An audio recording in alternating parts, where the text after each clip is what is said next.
şerre kulle Afrinet'te meşandın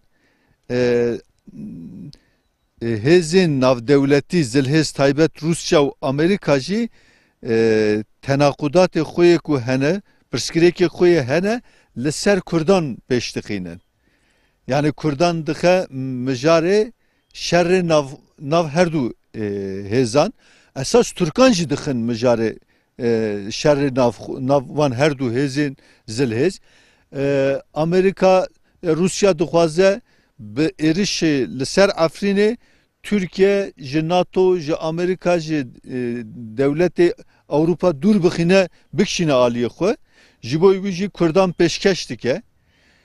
Amerika jî dixwaze Türkiye ji dûrê wî neçe li gel wî be ew jî ji bo wî bêdeng dimîne êrişê ku li ser Efrînê bi taybet li ser Rojava pêş dikeve. Bi rastî jî ev siyasetekî her du aliyan jî siyasetekî qirêj li dijî Kurd dide meşandine boy wî jî pêwîst e Kurd vî rastiyê bizanibe ve gor wî tev bigere. Esas berê li ser Efrînê li ser Rojava li ser Bakurê Sûriye şîrovê bi wê awayî dahatin kirin. İşte Federasyona Bakurê Sûriye li gel Amerikayê pişta xwe Amerika yan hindeka digotin pişta xwe dide Rusya û rejimê Afrinê de derket hole ku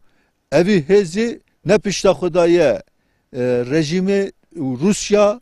û ne jî pişta xwe daye Amerika û hevpeymanê wî eger ev hêz bi van hêzên zilhêz ve girêdirayê ba yek rojekî netixwanî bu berxwedan bike ji ber ku ev quwet hêza xwe tenya ji milletê xwe ji gelê Kurd û gelên Bakurê Sûriye û xelkên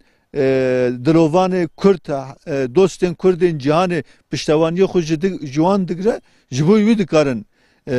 ev qas berxwedanekî mezin bikin ev bo hemû Kurdan jî tecrübe ye eger Kurd û xelkê din dixwazin azad jiyan bikin pêwîst e tenya bi hêzê xwe bawer bibe.